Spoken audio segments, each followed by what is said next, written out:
do to start with is, first off, we're going to pray. And then we're going to say our pledge, and we'll start with our meeting, okay? So if you would, let's bow our heads. Heavenly Father, Lord, thank you for allowing us the opportunities that you have, God. Thank you for blessing us with the health that we have to be able to make it here today, Lord, and to be able to get out of our homes. Lord, thank you for this beautiful day that you provided. Thank you for the time we have here tonight to fellowship, to gain wisdom, to gain knowledge, Lord. I just pray your blessing upon our speakers tonight, Lord. I pray for their boldness. I pray for their courage. I pray for your will in their life, God. And Lord, as we go from here, I just pray for you to impress in our hearts and guide us in the ways you want us to go, Lord, and give us the vision that you have for us, Lord, and making decisions and for the path we have to walk. Lord, we love you, honor you, and praise you. In Jesus' mighty name, amen. Amen. All right, if you would, stand. I'm sorry, I normally have my flag, but I took my flag to use it for something I left on my desk. So I got us a flag up here on the screen. So give us a pledge allegiance. I pledge allegiance to the flag of the United States of America and to the republic for which it stands, one nation, under God, indivisible, with liberty and justice for all. Right. So we have water, we have some coffee back there. So if you want any coffee or water, feel free. This is like a home. So make yourself at home. Bathrooms up here, wherever you may need. Okay. So if you could, I'd like to go around and keep a record of how many precincts we have represented here tonight. I'll go ahead and I'll start. I'm B.J. Sutherland. I'm the president of Vinland Precinct.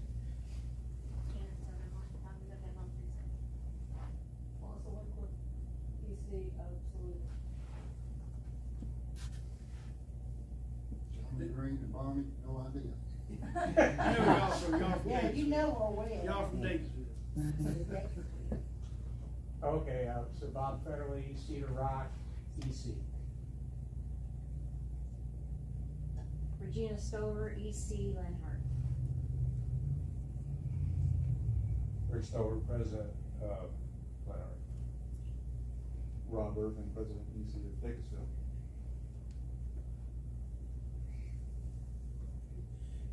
We're from Liberty. This is one of our speakers too, right here, guys. From Liberty. Excited. Mr. Miss Ticknor. Laura Cortez, Cedar Rock. Greg White, Vinland, EC. Will Hyatt, West Liberty President. I'm Henry Wilson. I'm at Georges Creek. I'm the county council for this area. Thank you for coming, Mr. Wilson. Thanks for having me. It's always good to have our elected officials come out. I really appreciate it. Thank you. This is Mr. Green. Everybody, Mr. Green. He's been covering a lot of stuff around the county. So if you're on Facebook, check out Malarkey News. And he's been covering a lot of stuff, a lot of information. Thank you for what you're doing.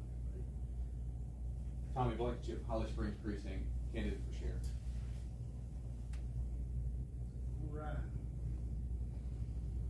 All right. Yeah, that's pretty good. 2, 4, 6, 8. We got 8 precincts represented here tonight. That's a good turnout. That's a good turnout for representation. Hopefully we do have a few more coming in. But man, it's really good. Thank you for coming out on Tuesday night. A lot of good things going on around here. We're getting closer to the primary, getting closer to June 11th. This has been busy for everybody, I think. I think it's been busy for everybody. So June 11th is going to be a good day, I think, for everybody. Hopefully we can get our neighbors, our family, our friends out to the polls. Nothing drives me nuts to see people that want to complain about something, but they don't do nothing about it. They don't show up at the polls. Like if you got 10 or 12%, that's phenomenal. That's dismal. Want to see a greater turnout than that in Pickens County. also adds to your delegates at state convention. That's right. That's right, for your precincts. The more people you have show up from your precinct at the polls, the larger your representation from your precinct to the county. And all is. So it's very important. Get out and talk to your friends and your neighbors, your family. Get them to the polls. Get them there, you know. Get them informed. That's what this is about tonight. And thankfully we've had Mr. Ticknor and Mr. Blankenship gonna come and speak to us tonight. And I wish we could have had more time to have you know, more of these, or have you guys earlier. You know, I know it's getting close, but I'm very thankful and grateful you guys are here tonight. And yes, ma'am. I just kind of, before they start talking, because I want them to know, if they don't know this, to know this. So I'm gonna be a poll worker, and I just took my class yesterday. So here's the thing, there are no Democratic people running for sheriff. And so any Democrats, there's only one person on the Democrat ticket. There's only one. So the rest is on the Republican ticket. So if the Democrats want any say-so in who the sheriff is, they have to vote Republican. And that's gonna be very, very trying at the polls, because they already get mad because you ask them, are you gonna vote Democrat or Republican? They're like, it's none of your business. Well, it is. We have to give you the thing. So that is very important, because it's gonna, I can see a lot of spoiled ballots. The other thing is that, so early voting starts the 28th, goes to the 7th, and then the actual day is the June 11th. So and the voting in Easley is gonna be at the, early voting is gonna be at the library. So can I ask her one question? So if they are a Democrat and they've always voted Democrat, but they want to be a part of this sheriff primary, they can tell you that they're a Republican, or they're wanting to vote Republican for this time? That's and correct. To do that, because there's only one Democrat anyway, so they're Correct. that So we're gonna person's try to done get deal. them to look at the ballot before they vote, because they're not gonna understand that they can't vote, because that's the big one, is the sheriff, right? Yeah. Everyone's gonna wanna get involved in the sheriff one. So it's gonna be hard to direct them to, you have to vote Republican, you don't have a choice if you wanna say who the sheriff is. Okay. Yeah. But when it comes in November, they can choose to vote Democrat then. Yes. Well, it's general election. Yeah, it's just Okay. general election, Okay. yeah, they can do what they want. All right, thank you. I But appreciate it. with that being said, if there is a runoff on the end of June, if they have to vote, if they voted Republican, they have to vote Republican again. Okay. If they voted Democrat, they have to vote Democrat in the runoff. Okay. Thank you, I appreciate that.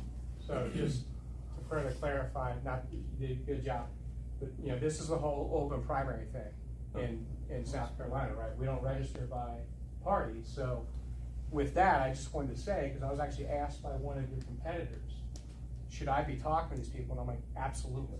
Yeah. You should. I don't care if the young Democrats call you. Frankly, you should go talk to them. I mean, you might as well. Yep. Cool, awesome, thank you. That's good information. Right. Anybody got anything else they'd like to share right fast? We should also just mention, for those who maybe weren't here for previous meetings this year, that the under 3 sheriff candidates have already visited and spoken with us here at precincts. Yeah, they've had their opportunity here, so they've spoken here. I think most of us was here, I think, just about. But yeah, so if there's any questions, anybody ask you any questions about that, the other 3 have had their opportunity here as well. So everybody's had their equal opportunity for that to speak. So, Flip a quarter. huh? We're gonna flip a quarter. All right, who'd like to go first? I don't mind if you go first.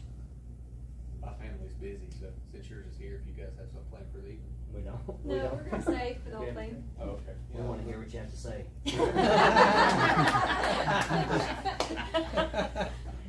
So, Shit.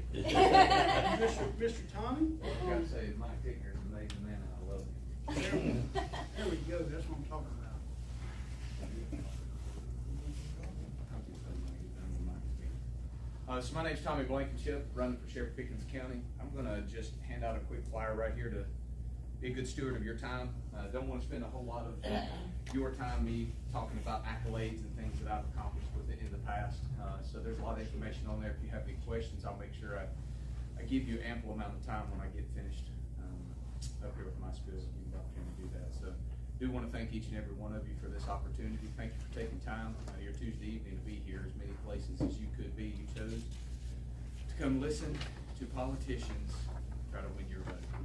And that's what we're here to do ultimately, is to win your vote. But more importantly, what I want to do today is give you some insight into the man I am. Because at the end of the day, it's really not about politics as much to me as it is about the person that you're selecting.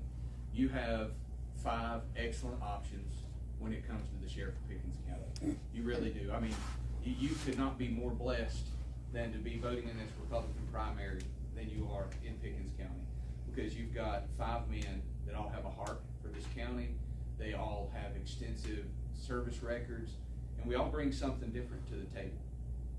But what I challenge each and every one of you to do is to look at each person and decide what type of sheriff do you want. Because ultimately that's what you're selecting. It's just like you walked into the frozen yogurt restaurant. You get to pick which flavor you want. The difference is you don't get a second chance at it. Once you make that selection, you have decided what man is going to represent the highest law enforcement official in your county. So just a little bit about me. Some of that information's on there, but first and foremost, and it's the first thing that I want everybody to know about me, is my Christian faith, because ultimately that's what guides every decision that I will make. It controls every decision I make in my personal life, and it controls every decision that I make in my professional life. The fact of the matter is my moral compass is guided by my Lord and Savior Jesus Christ and my study of the Bible. And I am unashamed to confess that in any scenario, regardless of the fact whether or not it costs me a vote, because at the end of the day, that's way more important to me than any vote possible. And when I say that, I challenge you to look at your options for sheriff, because my understanding is we all are professing Christians. Each and every one of us has stood on a stage and said, yes, I believe in God and I believe in Christ Jesus. But only a couple of us are willing to stand up for that. Only a couple of us are willing to go against the grain and do what's unusual from a political stage and profess Christ. And I ask you, if a man truly believes in God, and he believes there's a heaven, and he believes there's a hell, and he won't stand up for that, what will he stand up for? When he says he'll stand up for your rights as a citizen and protect your Second Amendment, but he won't stand up for a God, the creator of the universe, will he really stand up for that Second Amendment? If he says that he's a believer in Christ and he won't stand up for God, and he won't profess the gospel, but he says he'll protect your rights as a victim, will he?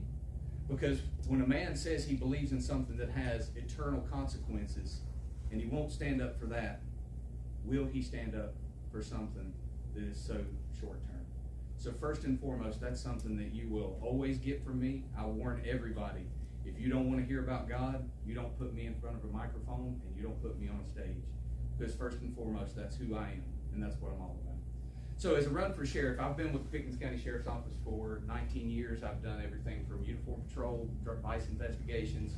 I've been a supervisor of our street-level drug interdiction unit, and I have worked training for the last 5 years.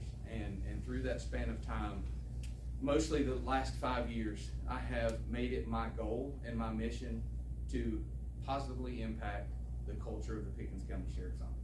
Because I'm a believer that culture is what matters most. Doesn't matter how much money we throw at programs. It doesn't matter how much manpower we have. It doesn't matter how many cool gadgets and what kind of cool technology we have. If at the heart of the matter, our Sheriff's Office mission is not to serve the citizens and put you guys first, then we will fail at every endeavor we have.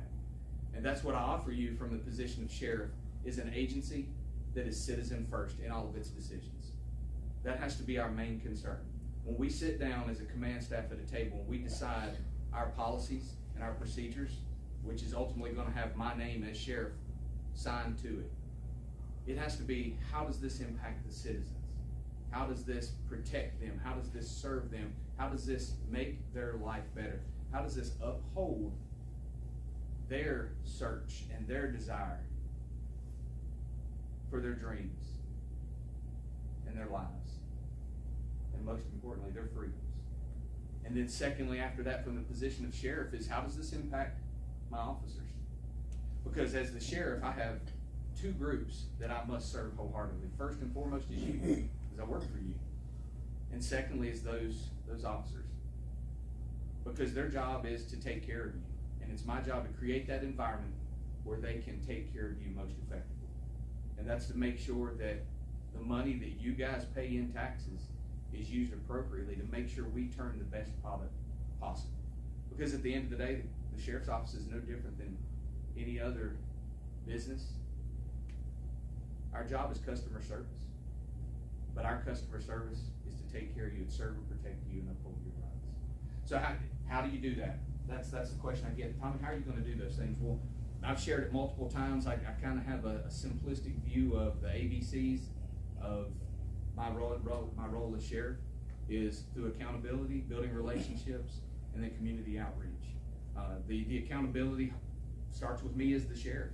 Anything that goes wrong, it's my fault. If I have a deputy make a mistake, it's my fault. I believe in what's called extreme ownership, that the man that's in charge, everything falls at his feet. So it starts with me. But secondly, what you can expect from me is a high level of accountability for the officers. I believe that before we can optimize the sheriff's office, we have to standardize it. We have to set high standards, and those things have to be met. It's no different than if you decided today you wanted to train for a marathon. You don't take off running and say, I'm running 23 miles today. First thing you have to do, you have to tie those running shoes. And you have to tie them today, and you have to tie them tomorrow, and you have to tie them the day after. The running comes after we start those habits and we standardize that. And that's what we have to do as the sheriff's office, is we have to hold ourselves accountable and start looking and making sure that our standard is at a certain level. And I've posted it online that for me to have that moral authority to even set that standard, I have to be the standard myself. So if I expect deputies to be in shape, I have to hold myself accountable and train. If I expect my deputies to be well learned, then I myself have to take the time to read, to study. If I expect my deputies to be out in the community, getting to know you guys and willing to hear your struggles and your problems, then I expect that of the office of the sheriff as well. So that's the accountability. The other side of accountability that I offer is holding other departments that are sworn to serve you accountable as well. The first thing that comes to my mind, being a law enforcement officer in Pickens County for over 19 years, is the number of drug cases that I've made in the past that went without convictions because of a prosecutorial discretion, as I was told. Nothing wrong with the case, evidence was fine. It was just that the docket was so full, my case got chose to be dismissed. So an individual who sat behind a desk who didn't go out here and take risks making these undercover purchases, didn't take risks going and knocking on that door and serving the search warrant, didn't take a risk making that arrest, was able to get rid of my case and release that evil back out on you, the citizens, with no checks and balance. And I'm tired of that. And I'm willing to stand up here and tell you I will fight for that. Now I have no say over who our solicitor is. I can't control that office. But what I can do is do things like this, is be willing to stand in front of you, and if we messed up, tell you, hey, my officers did not make a good case, that is our fault. I'm sorry, I'll fix it. But I can also stand before you and in front of a camera that's sent to anyone willing to listen and tell you exactly what's taking place inside of our courtrooms. Because at the end of the day, you guys don't have time to go to the courtroom. You don't have time to go in there and sit and listen to how cases are dismissed and what individuals were convicted of what crimes they get released on home incarceration programs. But I do, and I have that at my disposal. And that's what I offer for accountability, is that information, because you guys vote for that position. So that's that accountability. Accountability on myself, the sheriff, accountability for my officers, and accountability on other departments that are supposed to be offering to serve you as well. Then that takes me to building relationships. I have excellent relationships already with every chief of police within our county, with the exception of Clemson University, because Ticknor, the only chief that I don't know closely. I have his cell phone number, but The rest of the chiefs of police I have a great relationship with. And I want to continue that, and I want our agencies to have those relationships, because we, at the end of the day, we all have the same mission. We all have the same goal. And that should be to serve and protect our citizens. And I want to make sure that we'll do everything we can to provide that for them. But they also have to understand that there's going to be moments we're going to need them. Because I'm a humble person, and I know I can't do it all by myself. And I know the Pickens County Sheriff's Office won't make a dent in crime all by ourselves. It takes the building relationships of us, other agencies, but also relationships with you guys. Because at the end of the day, the core of trust is having a relationship. You can't trust me if we haven't built that relationship. BJ, before you even knew me, if I said, hey man, yeah, you tell me, I'll be there. But once we've built that relationship, that's where trust comes from. And for the Pickens County Sheriff's Office to do its job, for us to be effective, we have to have the public trust. Because at the end of the day, we garnish all our authority from you guys. And then the community outreach is what helps us build those relationships with the community outside of the Sheriff's Office. I've been a part-time youth pastor since 2006. I've been engaged in more charities than I can even count. Just today, I donated or volunteered a large portion of my time to be a judge for a CrossFit competition at a middle school, just to build back into the community. And where I saw the biggest difference in this is when I was coaching football for Easley High School years ago, before I ever thought a run for sheriff was in the stars. But I noticed that these kids got to know me as Coach T. Coach T. Coach T. We built those strong relationships. 6 months later, they find out I'm a police officer.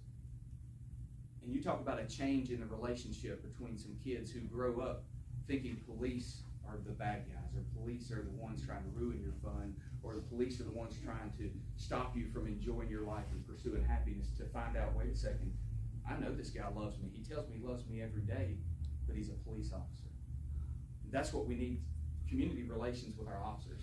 That's one of the things I expect from our officers, is when they're out patrolling your community and they see you, I just want them to engage with you, to get out and say, hey Mike, man, it's good to see you. How are things going? Is everything all right in the neighborhood? How's the family?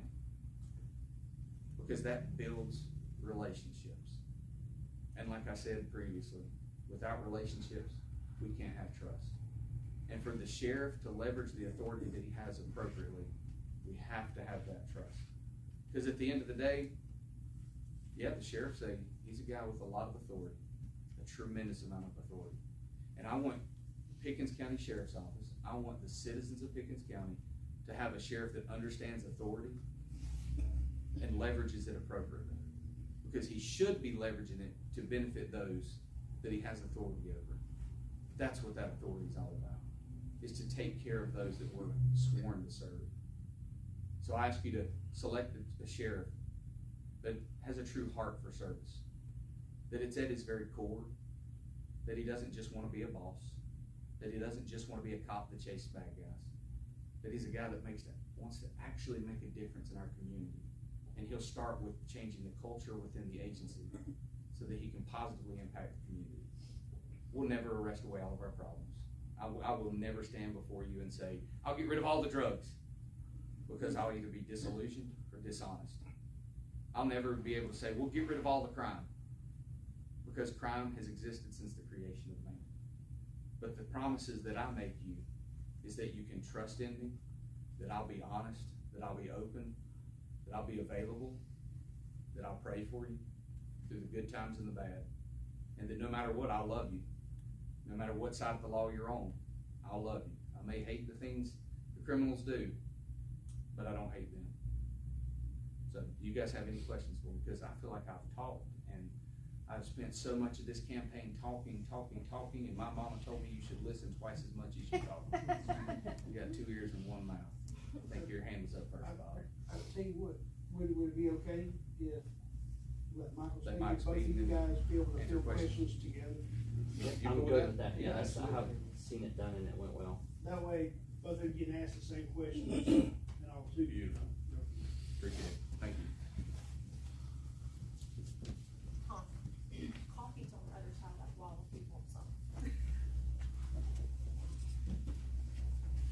guys doing? My name is Michael Ticknor. Just a little bit about myself. My sweet and kind wife Misty. I have a son Toby. He's graduating this Saturday. I have a daughter Natalie. She'll be in high school now, and then I've got a younger son Samuel, and he will be in 5th grade this next year. I was born in South Carolina in the vintage year of 1977. I went to Easley High School in 1995. When I got out of high school, I joined the United States Marine Corps. And after I got out of the Marine Corps, I worked in factories for a little bit. But in 2006, I started working as a police officer for the Liberty Police Department in Liberty, South Carolina. And I did that job for a number of years. And as I was a police officer, I felt called to preach, and I left to be a pastor. And some people say, well, what causes that change to go from one to the other? And what happens, and Tommy knows this, is a regular person will probably see somebody leave this world maybe once or twice every 5 or 10 years. But as a police officer, you will see people sometimes. There was one night, there was 3 people that left this world and went into eternity. And what that started to do to me, after you see it over and over, is I was like, I'm only sort of doing these people good. Like I need to be, because I had been working at a church on the church bus, and so I felt like my time would be better spent sharing the gospel. And so I left. I never thought I would be back, but I did what I felt like God asked me to do, and I came back to police work in 2018. I started working for the Pickens County Sheriff's Office, and I currently work for the Oconee County Sheriff's Office as the sergeant over the sex offender registry. When I felt called to be a pastor and to preach, one of the struggles I had is no one asked me to preach and no one asked me to be their pastor. And I remember I went to my pastor and I said, I'm struggling because I feel so called to do this, and I just feel this passion to do this, and no one's asking. He said, Michael, sometimes in order for people to take you seriously, you have to show them you're serious. And people will see, hey, he's not just talking, this is something that's important to him. And so I did that, and people started asking, and I became a pastor.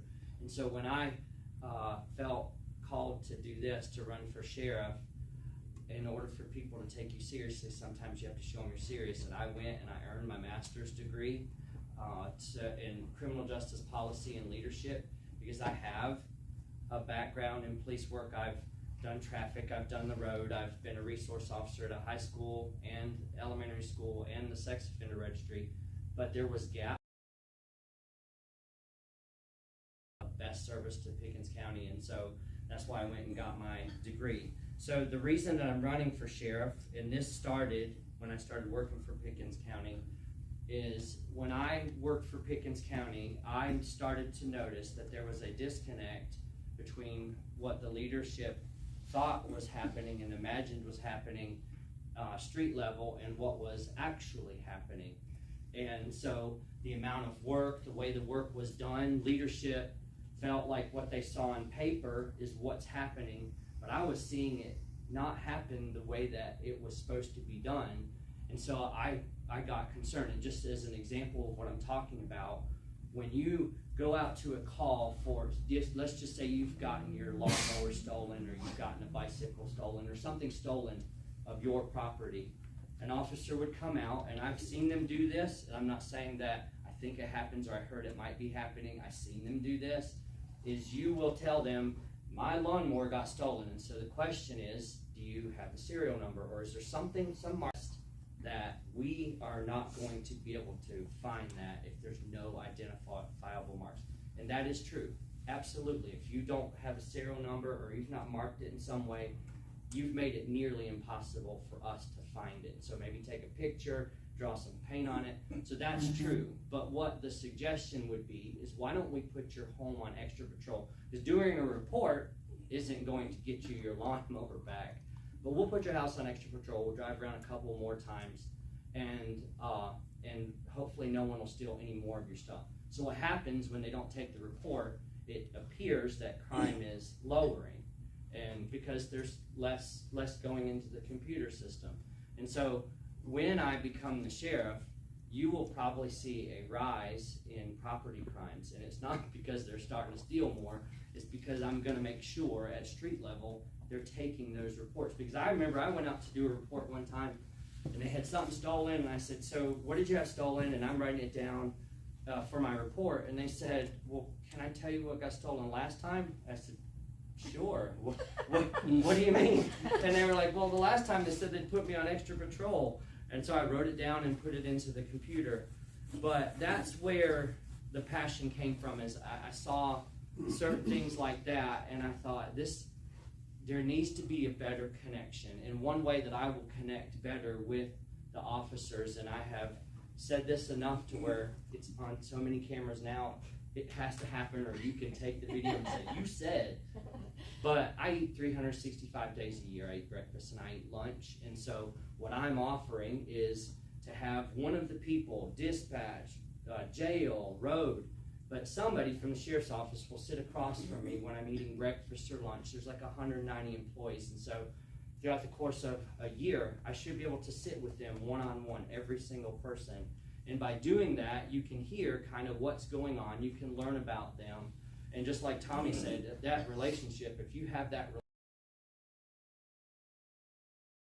I've ever worked, if the boss cared about me, I cared about doing a good job, because I'm like, we're buddies, and so I want him to look good too. And so that's one thing. And I'll just share 3 things that you will see different, or that you will be able to say, if Michael becomes sheriff, this is what I should see. And so the first thing is I'm going to get to the root of our drug problem. Our drug problem in Pickens County is vast, and it is many different details. And if there's fights, if there's deaths, if there's stuff stolen, it almost always comes back to drugs. And so I will put leadership in place. Me personally, my personality is not going to get drugs off the street of Pickens County. But I will put leadership in place, because the personality that it will take to get the job done is a rougher personality. Like, it's not some nice guy. It's got to be a rougher personality. And so I'll put leadership in place with that personality that is ready to nail it and get it done, so that they can put a burning heat on the drug dealers and be relentless in their pursuit. The drug dealers, the root of the problem is the buyers. If there is no buyers, you don't have dealers. And so I would like to implement a DARE style program into our schools. And what I mean by DARE style is DARE. I taught DARE. I taught it for 2 years. I've taught over 100 individual classes myself. I was talking like kids are rolling up Marlboros in their sleeves and leaning against their Camaros. And that's way old. It's an old program, but a DARE style education where it would be up to date, where you're talking about vapes and you're talking about what's actually going on. And a DARE style program to where for instance, a kid, if they watch the news, fentanyl is killing everybody. And so a kid would think, then I just don't need to take fentanyl. If somebody offers me fentanyl, I should not take it. Probably every kid feels that way. But fentanyl isn't offered to kids. It's put in different pills that are like a Xanax or something like that. The people press it in, and it's kind of like cutting it so you can get more value. And so if a kid understands, it's not just saying no to fentanyl, but it's saying no to medicine that wasn't prescribed to you by some kid you don't even know. You should say no, because that's been killing kids. And just giving that type of an education to the children in the schools, because drug use and abuse starts statistically between 12 and 14. And so if we can talk to the kids, I think we can lower the amount of sellers. And when you do that, it'll lower the amount of dealers, because there's no one buying. And so that's one thing that I'd like to see happen, and that will happen when I'm the sheriff. And I think I'm a good person for that, because I've been an SRO in the schools, Pickens County schools, for 6 years. And the administrators that were in the schools when I was there are now at the district level. And so they know me, they know what I'm about, and I believe that that relationship is a good relationship. The second thing that you can expect is that our officers will be physically fit and physically capable of doing the job that they're being asked to do. One of the struggles that I saw, and every single one of these struggles is what pushed me to run for sheriff, but one of the struggles I saw is we would be training in like a school setting, and you have to, back in the day before there was Columbine, the police used to sit outside, make a plan, go in as a team, and they would go in and they would solve the problem as a team. But in Columbine, kids were dying while police were planning. And so the new plan is, and what they tell us, is you wait for no one, you run straight for where the shooting's happening, and you be ready to shoot. And they told us in the training, you may die, but you have a gun, do something. And during training, I've watched as officers are running to the shooting, and I've seen where they didn't even make the first haul without having to stop and kind of catch their breath and then continue. That's not okay. And I've seen other situations where a situation needed to be handled and they physically couldn't get it done. And I thought, this is not okay. Because what happens is when you call 911, somebody's breaking into your home at 3 in the morning. When you call 911, you expect that the person that comes out can physically handle it. And not everything is a gun situation. Sometimes we have to get physical. But how would you feel if you called and the person that they sent couldn't handle it? Who else could you call? There, after 911, there is no more physical standard, and we will, and I'll be willing to let them go if they don't meet the standard, because gosh, when you call, we should get it done. The last thing that I'll share that will happen when I'm the sheriff is I will protect the reputation of the sheriff's department. Some people call it being the moral police. I call it I'm the sheriff, and we have a reputation. And what I have seen is when one or two people, because I will go ahead and say on record, probably 95 to 97% of your police officers are really good people that want to keep you safe. They want to protect you. But there are some that are not good. And I've seen them take the whole department down, whether it be they're sleeping with somebody else's spouse. That happens. Because after one meeting, we were in a debate, and I had mentioned that I would let people go. And somebody asked me after the debate, they said, do you know somebody specifically that's doing it? I said, no, but I've been doing this job long enough to where I've seen it happen everywhere I've ever been. And when they're sleeping with somebody else's spouse, they think that only they know. People think that only they know. Everybody knows, and it's tearing down our reputation. Or when they're slapping their spouse around, or when they're lying. And as sheriff, I will protect the reputation, and you will be let go, because I'm not going to let one or two take all of our good work and make us look like a brothel or whatever it happens to be. It's not going to happen on my watch. And two little small points, big deals, but I work on the sex offender registry. That's a problem. People are trying to take advantage of our little kids. We're going to ramp up some stings. We're going to sting them, because they are relentless in trying to get our kids, and so we'll be relentless in trying to stop them. And the other thing is fraud. That is on the rise major, where they're taking 5,000, 1,000, and they're saying all sorts of things that make you feel like you've got to give them money. But we're going to put it out to where you will know what fraud thing is happening, so that you could see it on our website, and you would know, hey, listen, if I get those calls, but those are things that are important to me that I've seen that we need to fix. And last thing about myself is my campaign is word of mouth. There are no... I decided, and I felt led of God to do this when I started. I think anytime you take in money, campaigns sometimes can cost 80 to 100,000 is what my sheriff told me that sometimes campaigns can cost. And I don't think you can take in that amount of money and somebody not feel like they're owed something, and then come back and say, I donated to your campaign. Whether the people taking the money, like they're not even going to do any, like they're honest and good people, but those people are going to come and to say, hey, listen, well, you kind of owe me. I helped you out, and I didn't want any of that. And so mine's word of mouth. If people feel like I should be the sheriff, they got to tell somebody, because I paid for everything you see out of my own pocket through overtime, because I promised my wife I wouldn't let it affect my family. So there is a billboard in Easley, and there's one in Pickens. That took a lot of overtime, a lot of sleepless nights working. But that's it. I'm ready for questions with Tommy.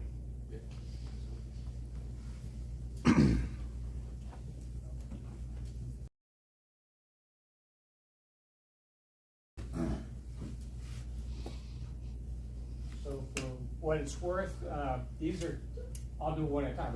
There's 2 questions that were submitted for your debate that didn't get asked. Those people aren't here tonight that submitted them, so I'll let them know they can watch them on the margin. The first question was, there's been a lot of talk about community policing and, you know, tracking down the bad guys and their habits.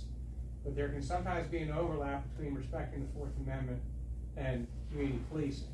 So I'm just curious how you would train or direct your officers to follow and root out the criminal element, but not be following the kid home from McDonald's who worked the late shift just because he has long hair. And I'm probably simplifying it there, but where do you think you would draw the line there? Well, it kind of piggyback off something he said when he talked about that extra patrol. That's something that I have never been a fan of, what we do at the agency. We have, even when I was on uniform patrol, we have certain areas, specific locations that are designated a number, and your job as a uniform patrol officer is to go and check that number off. The downside is anytime you give a group of men, hey, this is your objective, go check this number off, and I expect you to do this many checks before your shift is over, what do? That's where what we really should be doing is those areas that have the extra patrol that have been requested, not to say the extra patrol is a bad idea, not to say that having specific areas where we have identified high crime should receive more attention is a bad idea, but instead of focusing on a structure, focus on the people. And it's interesting you bring up Fourth Amendment issues, because that everybody has that protection, and that's probably one of the biggest hurdles we have. One of the biggest complaints that I have seen and heard from people calling and reaching out to me is, we have people walking around and they're making us feel uncomfortable, or I think they're up to no good. And you know, there's a good potential that when you see an increased number of people walking, especially if there's a known drug house in the area, they may be up to no good. But everybody has to understand they have those same Fourth Amendment protections. But there's ways to work that from a law enforcement perspective. If you have reasonable suspicion of belief a crime is committed, they may be a suspect of that crime or may have evidence of that crime, that gives you the reasonable suspicion to stop them. You don't have to have the probable cause to make the arrest, but if you have reasonable suspicion, you can impede on their freedom of travel. That's one of those exceptions to the Fourth Amendment. Second would be a consensual encounter. I could just as easily step out and say, hey Bob, Tommy Blankenship, Sheriff's Office, how are you? And at no point in time am I going to tell you that you're being detained or you're not free to leave. And even if you ask, am I free to leave? Yeah, you're free. I just wanted to ask you a few questions. You know, it's kind of a aspect of criminal interdiction, so to speak. That's what I want to see. I think I posted about that the other day. Is I want to see more what I call public contact, where guys are doing that type of activity around those locations. I'm less concerned about you saying, hey, I checked that building. I'm more concerned about, hey, Bob owns this building. He's worried about it being broken into. How many cars did you stop going around that building at odd hours? How many cars did you stop that were acting suspicious within the parking lot? How many people did you get out and talk to? You know, the fact of the matter is, in law enforcement, we're going to get complained on for harassment. It's part of the job, because our job is to find people that are doing the bad things. And if citizens want us to be proactive enough to prevent the crime, we're going to have to harass just a little bit. We're going to have to stop people walking down the road and find ways to interact with them. We're going to have to stop cars. We're going to have those things. It's no different than if people are upset about traffic. You have to understand, if you complain about speeding on your road, you're probably going to get pulled over, because when that starts getting that attention, you have to understand that when you draw that attention, it's not going to be laser focused to only that one car you saw. It's going to be every single person. So that's where, as the sheriff, I would have to reach out to you and say, listen, I understand, I believe in Fourth Amendment protections. We will not infringe on it, but we will work every angle we can, because the Fourth Amendment has all of these different exceptions that allow us to build a case without infringing on it. Does that make sense? Yes. So one of the things that I have noticed and it's very recent because I was a police officer years ago, and I've been a police officer recently. And years ago, it seemed like every officer had a good idea of what was happening and what was going on. And now, when I came back, there are officers who will show up to a situation where you have an arrestable offense and somebody that needs to be arrested, and they will be racking their brain as to whether this can happen and I can do this. And it isn't until the second person shows up that's like, hey, we need to go, like, get your cuffs out, like, let's get this done. And it's because TV has scared the crap out of all the officers. Back in the day, that wasn't a problem. In the now, gosh, you make one wrong decision and you're gonna be all over the news, you're gonna be all over TV. So they're literally scared. And so I think one way to help with the Fourth Amendment and the searches and all that is to go through scenarios, but consistently, not once a year, but where you're consistently training with scenarios to when you can search and how you could do that. Because in the way that I work, if I don't do something, and this is probably not good to say about myself, but if I don't do something consistently, I will literally forget it and not know how to do it. And I even anyway, I will forget it and not know how to do it. And so I think that consistently training with scenarios will help the people know, yes, I can search, or no, I can't, because they'll forget, just like I would, and maybe step into a spot that they shouldn't have been in. And so that's how I fix that. Anybody that doesn't have habits will forget. Yeah, Never forgets it. Yeah, that's not just you. Are we done? What? Are we here?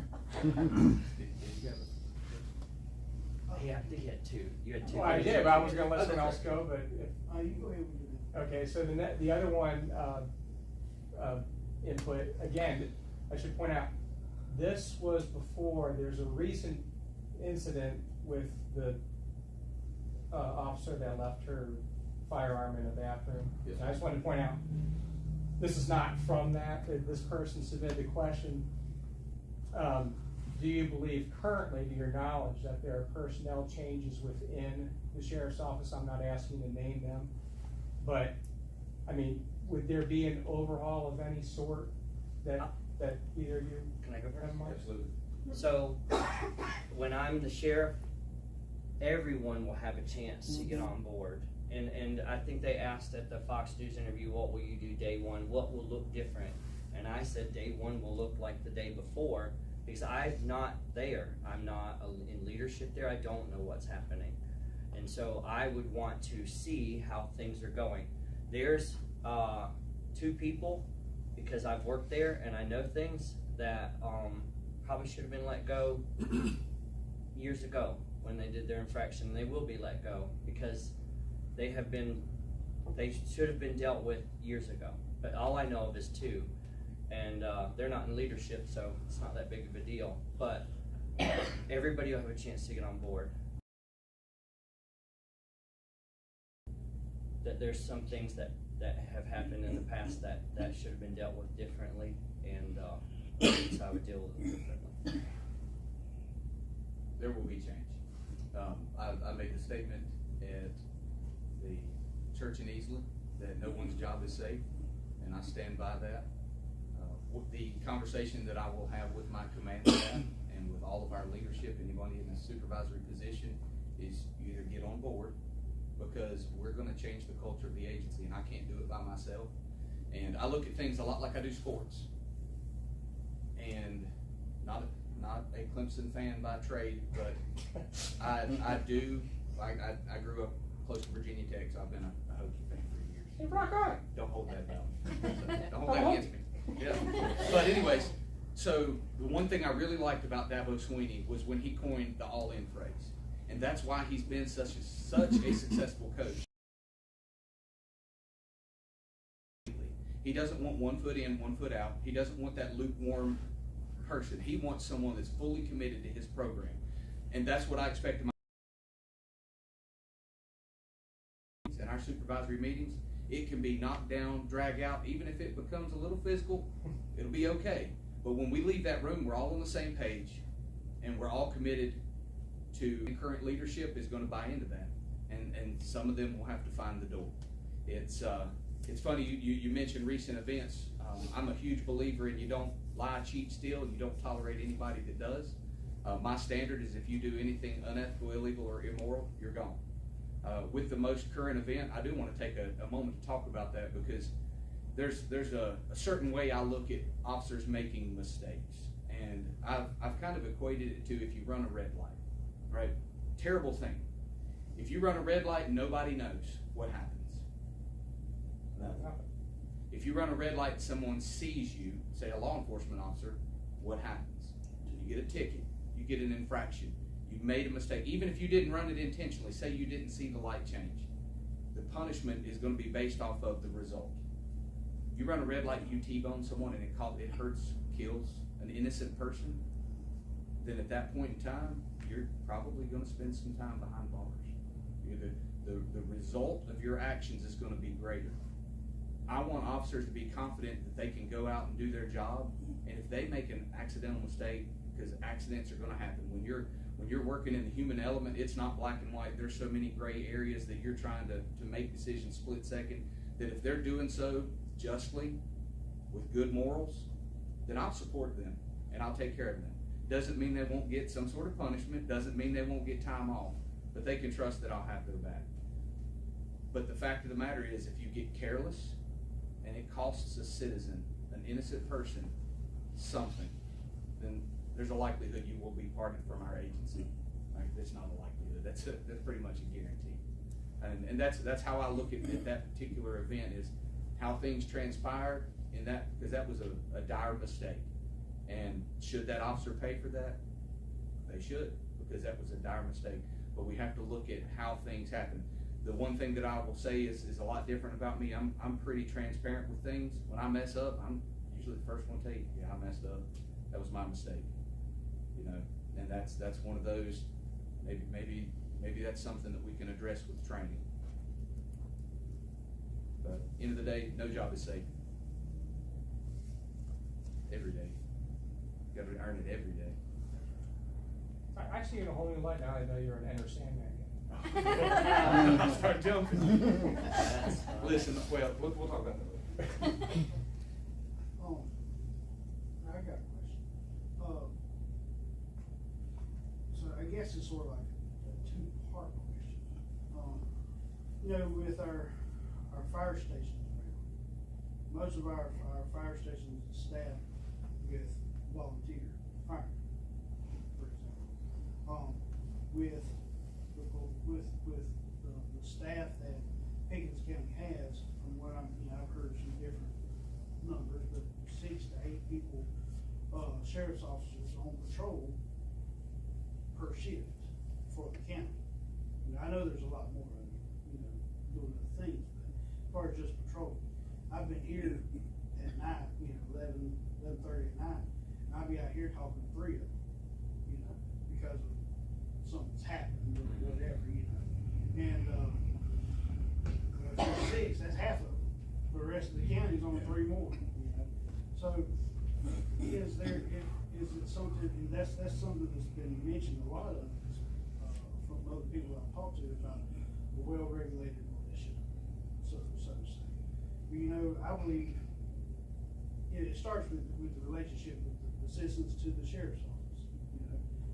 So my question would be, how do you feel about, reserve officers, so to say, not necessarily somebody like a citizen that's going to be, walk around patrol, making traffic stops and everything like that, but stuff gets busy, something like that. You have some volunteers or something to help out with whatever duties the sheriff's office may need. I have no issue with I actually think that's a great program that I would hope we can expand. I mean, right now we have 4 guys, if I remember right, that are on our reserve program. Those are volunteer police officers. They do have to go through a certain amount of training so that they can receive that certification. Because at the end of the day, you want to make sure that people are well versed first and foremost on constitutional law. Because you don't want to just hand somebody a badge and a gun and say, hey, go out there and police this place, who does not understand the First Amendment really don't want them not understand the Second Amendment, but probably the most important amendment that we deal with in law enforcement regularly is that Fourth Amendment, because that's where you're going to infringe on somebody's right to privacy, their freedom of movement, their freedom in general. So we have to make sure that we have that. With that is associated a slight cost, because even though they are volunteer, their work hours might be free, but they have to have a vehicle, which requires the vehicle maintenance, fuel. They're going to require all the same uniforms and equipment that a deputy would have. They're going to require all of the same training. The minimal standard is not that they have all the same training the deputies do.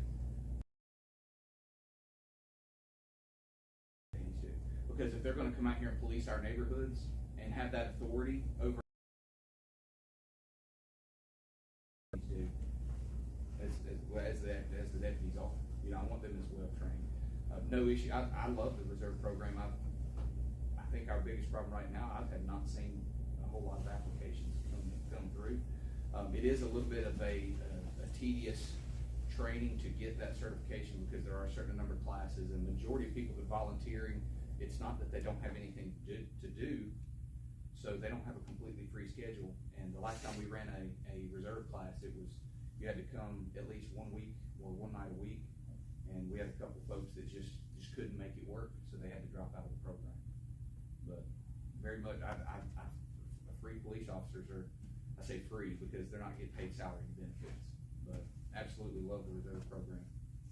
When you talk about having 6 officers, so we should have 9 when our kilo power shifts not working, which is a 12 to 12 shift. When you have a 12 to 12, you should have 12 officers working, but that's going to be fully staffed. We've done a pretty good job in the past of staying fully staffed on the UPD side, but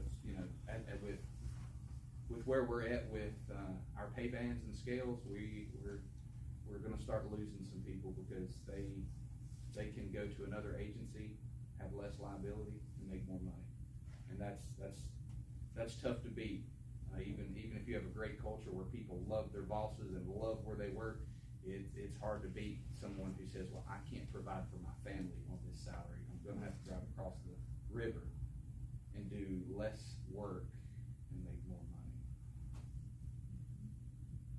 So when it comes to that, I agree that the reserves are very good, but one thing I think would help is a Citizens Police Academy. There's a thing called a Citizens Police Academy where citizens can sign up and they will hear and learn from the detectives. They'll hear and learn from the forensics, the sex offender registrar. I've taught classes for the Citizens Police Academy elements, and they'll even get to go out to some of the training and see how things are done. And I think that has been helpful where I've seen it done where I work in Oconee County, because like some people will see, like you were saying, a guy walking down the road looking funny, and so they call, and then that takes an officer to go deal with that. But people that have been through Citizens Police Academy, I share with them different parts about the sex offender registry, different parts about the crimes that have been committed, and kind of how that came to be. And so they have a good eye for what they're looking for. And it's the same when they talk to the detective comes and shares things. So when they call, the chances of somebody that has been to the Citizens Police Academy calling on something that's very good and is going to produce results is very good compared to somebody who hasn't been, who just sees a person with a black hood up on their hat going by. And so one of the things that I plan on doing as sheriff is bringing a Citizens Police Academy. It is a very simple thing to do, because all the sheriff did is told all of us that was in charge of a certain part of the sheriff's office, hey, you're gonna have to come teach these people what you do and why you do it, and it's gonna be an hour, you need to do that. And everybody just, that's their hour. They sent me a time and a date, and I went and I taught, and I've done that a couple times. And so I believe that's something that would be very helpful, and they just go from one academy to the next to the next. And so where you would be a little low on reserve officers, I think if you educate the public, our police officers aren't necessarily going, because there's one thing you will, if you ever do this job, they will undersell on 911 or they will oversell on 911. I have had them say they're fighting, they've got knives, and so I'm hauling butt from Easley to Dacusville, and lights and sirens, and you get there and no one has a knife, and you're like, why? Who called 911 and said there was a knife? And then I've had them call 911, and they would say to the dispatcher, yeah, my brother and his friend just got in a fight. We could use an officer out there. And then you get out there and they're bloody and they're just all sorts of messed up. And so, it's the classic undersell, and you're like, we need ambulance, and more than just me, they're still fighting. So I'm just saying, an educated public would solve that oversell, undersell. Like, here's what I seen. I remember being in police academy. We are definitely going to need an officer out here. But anyway, there you go. I'm retired military and retired fire, and I'm kind of going in line with what you guys have talked about. This, the police force here. Obviously, this area is growing. We've got the number of officers here in the area that we have. Looking to the future, with the growth that we're getting here, and obviously the problems are never going to go away, as you guys have stated, what are you guys looking at doing in the future once you're sheriff? Because we're going to need more, right? Yeah, the infrastructure. I'll start on that one. So, in order to get more officers or get better equipment or more money, the person that stands in front of the county council has to be very articulate and have to have their numbers dead on. They've got to be able to share facts. And if the person standing before county council is not good in explaining the need, hitting them with numbers, they're not going to get anything. They're not going to get more officers. They're not going to get more stuff. And so I think that the person that is sheriff, and I would agree that Tommy is this person just as much as I am, can explain ourselves. Like, I feel educated enough to where I can lay it out to where county council says that's important, we need to do that. And I don't know that that's always been the case. I'm not saying that it was or wasn't, but I'm saying what I bring to the table is a level of education, but also because I have been a pastor, I speak in public and have for years. I have that education plus the speaking ability to where we will need more officers, but they're not going to give them to you if you just go and say, hey, we need more officers. There's like 20,000 more people. Like, they'll be like, okay, well, show me why that's a big deal. But I think that's what even both of us would bring to the table, is that ability to state our case in a way to where they just would recognize we've got to help these guys out. And also, I think it would be important to share it with the public as well, which is another thing I think both of us would bring to the table, is we can speak very well to the public, to where the public would put pressure on the county council and say, hey, listen, you've got to help these guys out. But if you have someone that they don't trust or just isn't able to lay it out in a nice way, then you're stuck. You'll get as many officers as you currently have. Yeah, I think being able to articulate that to council is important, but I always go back to relationships. And if I have a poor relationship with our council, if they don't trust me, and I go before them and I say, hey, we need this many officers and here's the numbers. If we haven't built that trust, if they don't know that when they give me what I'm asking for, because at the end of the day, if I ask them for something and they say, well, here's the money for it, I as the sheriff can still put that somewhere else. If I ask for litter officers and they provide them to me and I say, I think I want some detectives, I can move that, and they know that. So if they don't trust me, regardless of what the numbers are, we don't have that relationship. Already been working on that, and we have some council members now that are working very hard to supply first responders with exactly what they need to help you guys. They're working through this unified dispatch, and at the end of the day, I've been asked, hey, how do you feel about a unified dispatch? And I said, I don't care who's in charge. I don't care if I'm in charge. I don't care if we have a citizen in charge. I don't care if the administrator's in charge. What I want to know is, will this serve the citizens best? Is that the best? Is that going to get their 911 call answered the fastest? The answer I've heard is yes. Is this going to get someone the help they need the fastest? The answer I receive is yes. And so when I go before council and I start asking for certain things, because we're going to have more UPD. That the fact of the matter is, when more people come in, that's the backbone of our agency. When you call the non-emergency number or you call 911, the uniformed guy in marked patrol is who's showing up to your house. And that's what we need to have the most of, because that's also who's going to deal with your speeding complaint when you can't pull out of your driveway because people drive down Slippery Road at 90 miles an hour. Your issue with a drug house, you're going to have a uniformed guy out here performing those criminal interdictions on that, because we can't create a bunch of specialized teams where that's all they do, or you'll only get service 8.5 hours when they're working, or the days that they're, whereas our uniform patrol guys, we have somebody working 24/7, 365 days a year. So we need more of those guys. And that's what I would go to with council with those numbers, and say, hey, we need some more guys to support the public, because at the end of the day, us and council, our mission should be the same. We should be climbing the same ladders, serving the citizens of Pickens County. And it's just like I talked about that command staff meeting. We can go behind closed doors and we might fight, and we might argue, and we might bicker, but when we come out of there, we have to have a unified front of, here's what we're gonna do to take care of you guys. And it starts with building those relationships. It really does. And making sure that you're selecting councilmen that support first responders. And I know I stand here as a man that wears a badge for a living, but to me, that's one of the most important aspects that government supplies their people, is that service and protection from not just law enforcement, but fire and EMS and emergency services as well.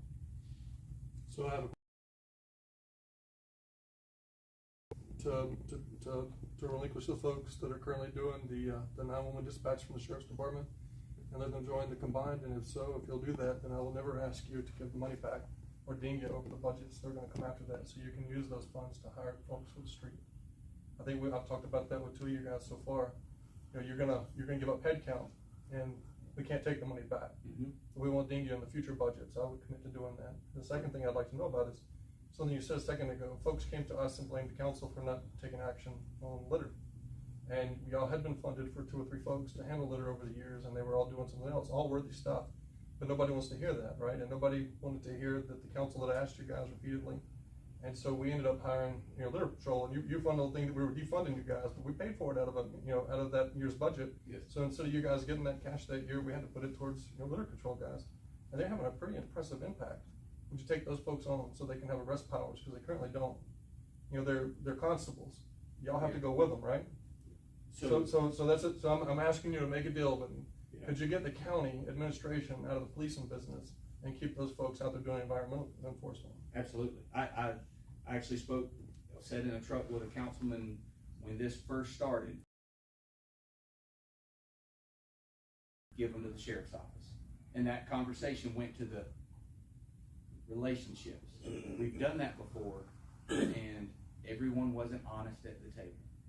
And that's what I want to fix, is that if I tell you, yes, I will take those guys and that's what we'll use them for, absolutely, wholeheartedly.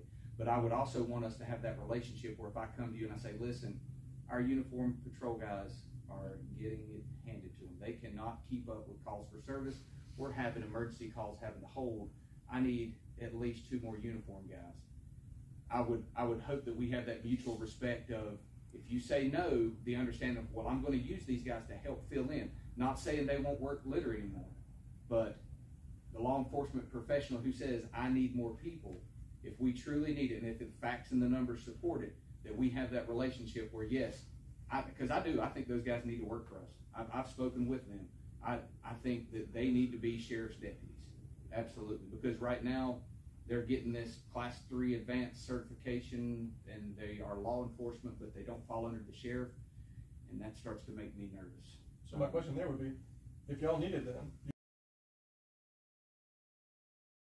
absolutely. Well, see, can you borrow our guys now? They could be available bodies for many other services, and they wouldn't have to be in direct contact with they could be a deputy sheriff in themselves. And we make that deal with 911.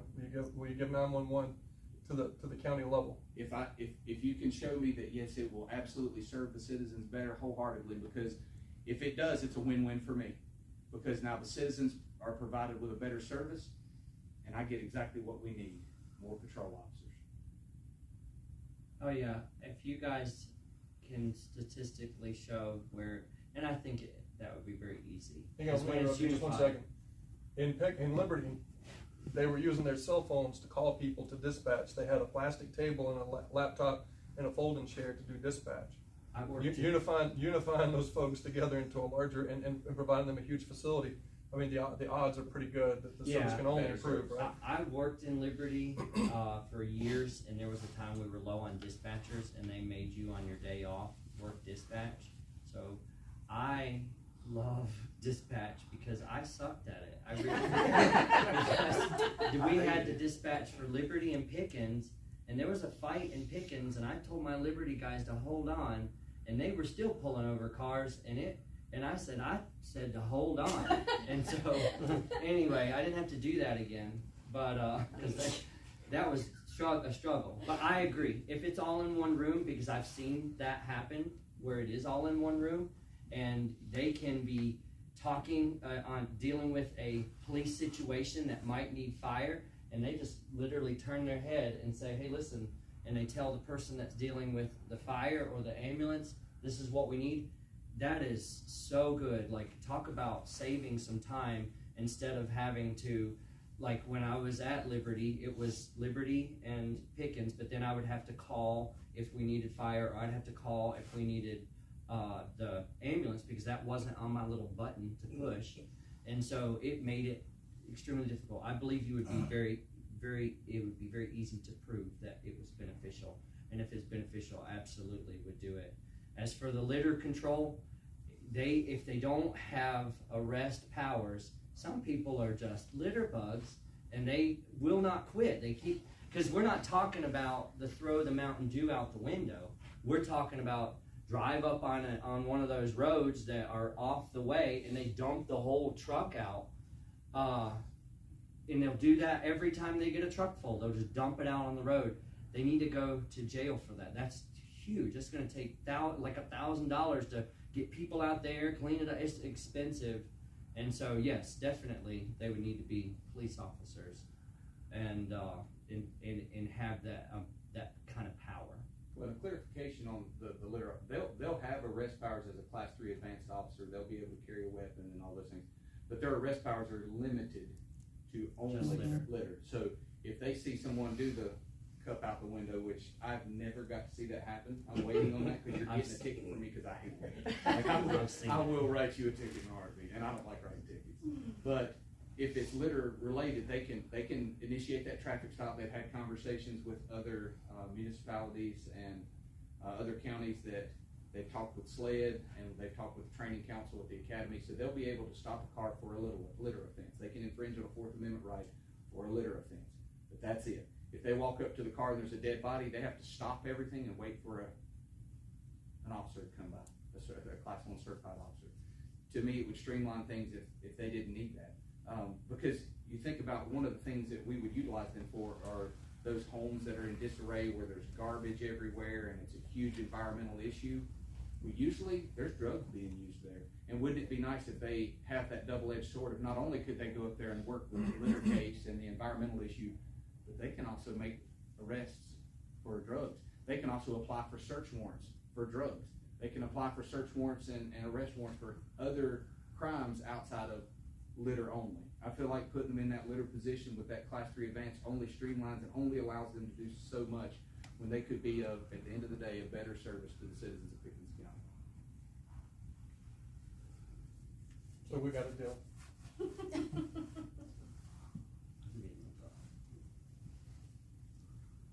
That's only if they get it.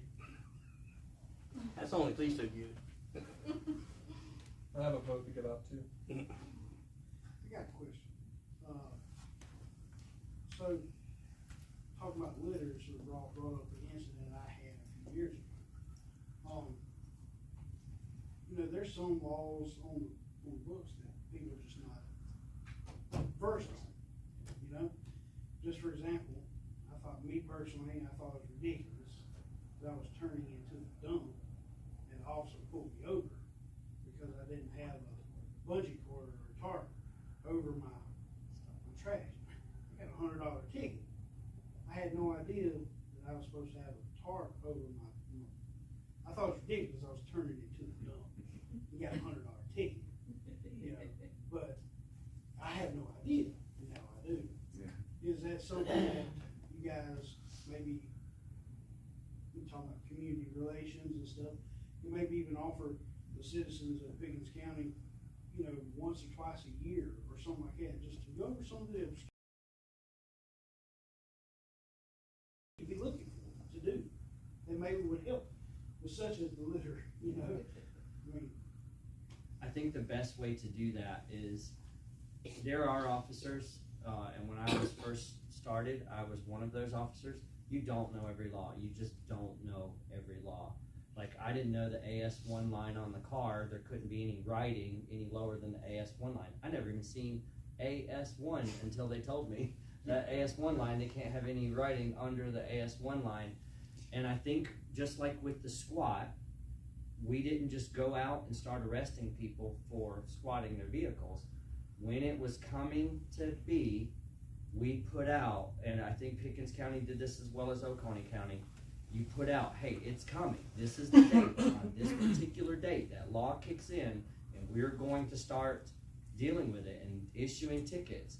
And I think if you have something specific like that, you could use a Facebook or an Instagram and put that out. Like, our officers have gone to, like, our litter officers are now on track. They're going to get ready. Here's things that they will be looking for. They are going to be looking that you have tarped your stuff. They're going to, and just lay out what we're going to be looking for and set it out into the public. So when it happens, most likely you did it on purpose. And that way we would feel comfortable. I always had trouble writing a ticket for something I didn't feel was done on purpose. I would write a warning if I felt like it wasn't on purpose, but if and on purpose is a ticket. So if we set that out there early and say this is what we're looking for, then it's on purpose at that I'll be point. honest with you, I wish you had pulled me over that day. If you ride around the county and you look at the roads closest to our recycling facilities, you'll notice a trend. There's a lot of garbage on the road close by. And our litter guys have been tasked, the ones that work for the county, paying attention to that, because that's coming from vehicles going in there. Now, the funny thing is some of those vehicles are county owned. And we've had those conversations with solid waste, and the driver is responsible for those things flying out. I say all that to say, and there's a law that's in place to try to prevent it. You might get stopped if you don't follow that law. But there's a reason, there's officer discretion and a thing called common sense. If you got pulled over and you had 2 tied bags of trash, nothing loose, and they're below the level of the bed of your truck, I would see no reason an officer should write you a ticket for that. If you have loose garbage with no tarp, then there's a good potential you're part of the problem, and you should get a citation for that so that you will learn not to do it. Not saying that it's going to lead to a fine eventually. Maybe there could be something worked out with that officer when you get to court. If you're remorseful and you're sorry and you show him you bought you a nice new tarp and you're going to get it. But you know, it's that common sense in officers, and that's why I talk so much about culture. Because if a guy loves his community and he wants the best for it, when he stops that car pulling into the dump with no tarp on it, that's going to be on his heart and mind. Is this person actually part of the problem, or did they just not put a tarp on? Because I don't think you deserve a ticket if it's closed bags below the level of the bed of your truck, because that's not coming out. But if you have loose garbage, then you should have, as a citizen who should also hate litter, you should have covered it. And I might be the bad guy, but that's my job, because that's the law. And you know I love you to death. It's all my heart. Listen here.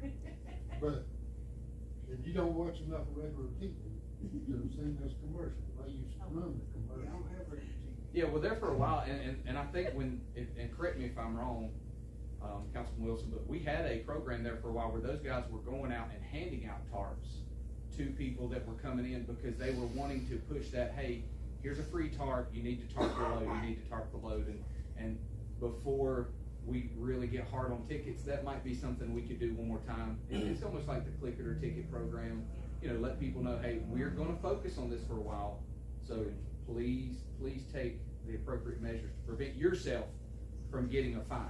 So, Like where you're sitting at. So I've got a kind of a quick question for you guys. I texted you both back several months ago. We had a situation with our child being bullied, and that was taken care of by a wonderful officer at Pickens County, and we've not had any more problems, so it's been great. But through that process, what we began to notice is there's a lot going on with our youth in Easley, Davisville, and such. So much so that we had to pull our child from a church program that she was attending with other youth and stop her coming in and out with certain people. But what we've come to realize is they're on Snapchat and TikTok. They literally have 5 channels where they're going live at school and recording and posting these fights and things like that, and they're just celebrating it like crazy. But we're also aware of and all that that's going around.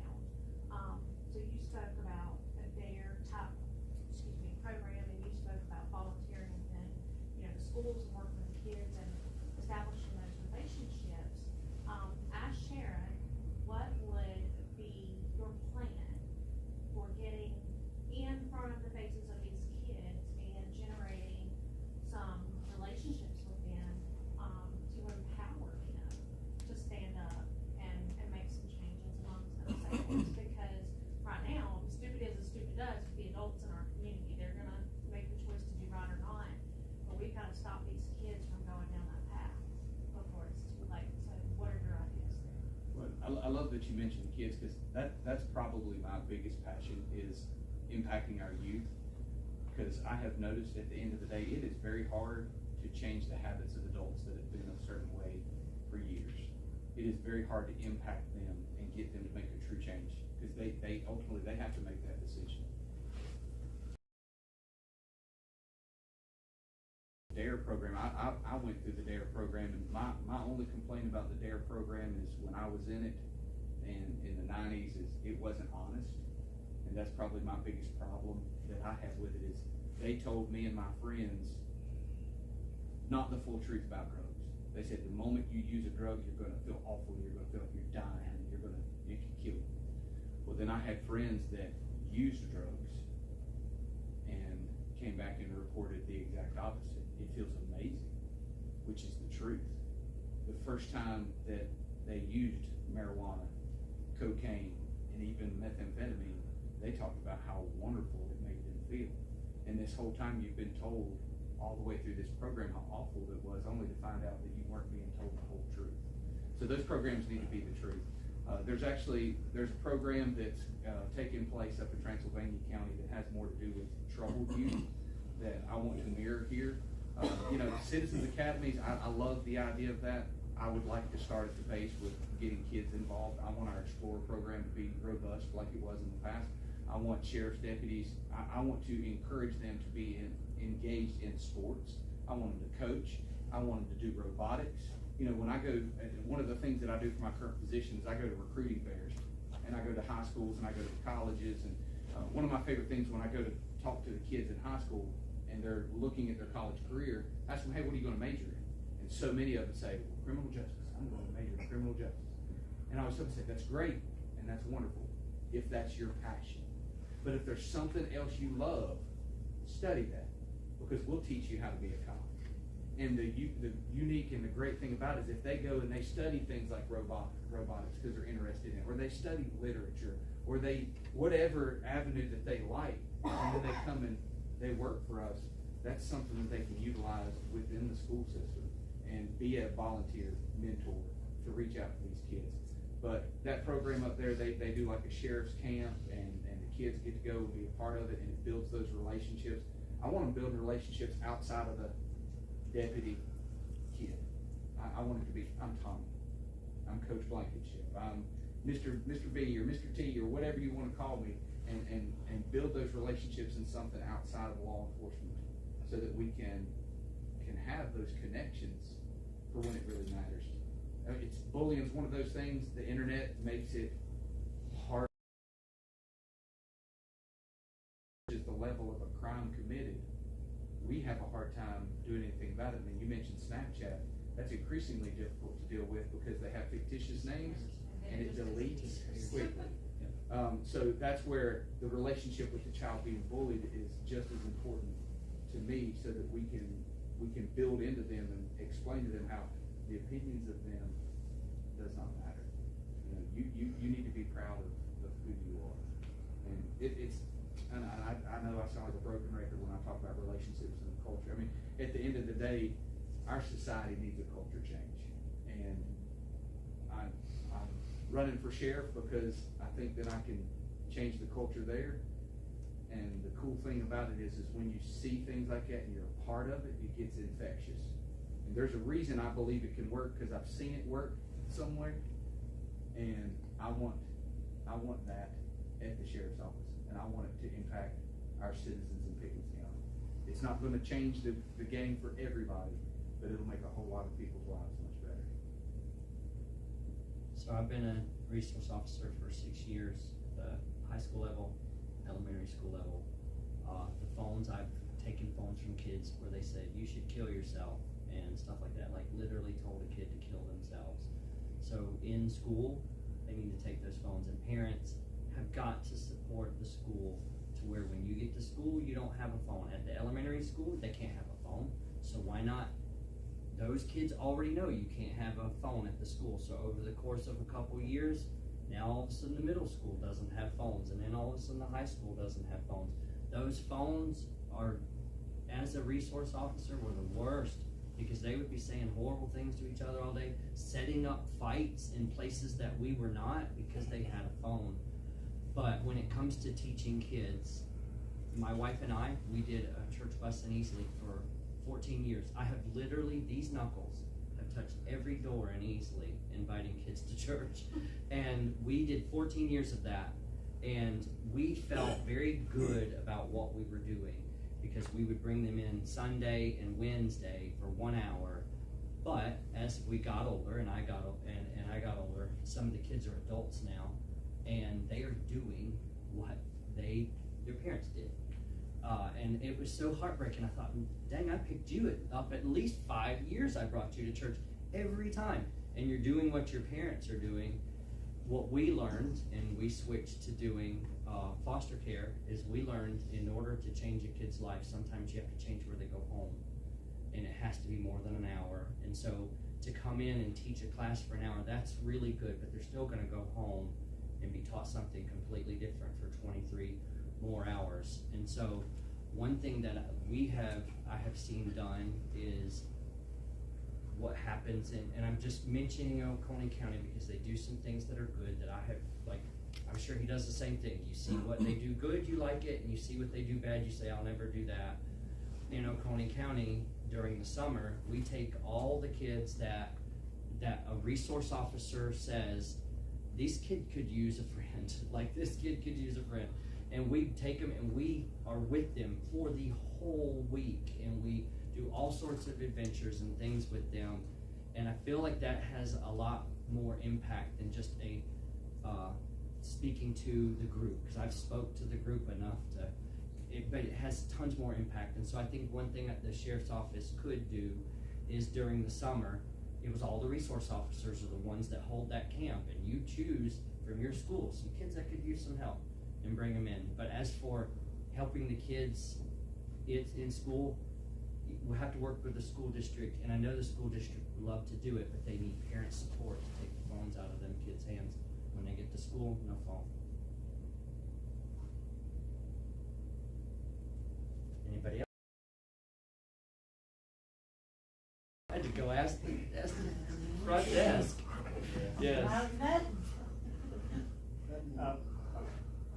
I was curious if either of you favored or had a high opinion of any ministry you might work with when it comes to drug intervention, or I'm going to there's much cult activity around here, but where I used to live, it was a big deal that people, like you mentioned, someone studying literature, you wonder what can they do in the sheriff's department. I actually knew a guy that he knew a lot about cults in America. He would actually help the sheriff's department and even the FBI explain, well, this guy he's doing this because he believes that, and she's nodding because she lived up here too. And, you know, you have these strange religions. I don't know if that goes on around here or not, but are there any ministries in any of those areas, human trafficking, drug use, maybe cult activity, where you're thinking, we don't have a relationship there, we need to have one? Well, yeah, I mean, I just attended the Legacy Home opening, it was earlier this week. It was over the weekend. So they actually have built a home, or they remodeled the house, and their ministry is men that are suffering from addiction. And they are kind of mirroring the Dream Center. Dream Center is another great opportunity. Those are two of my favorites right now, just ultimately because of what their mission is.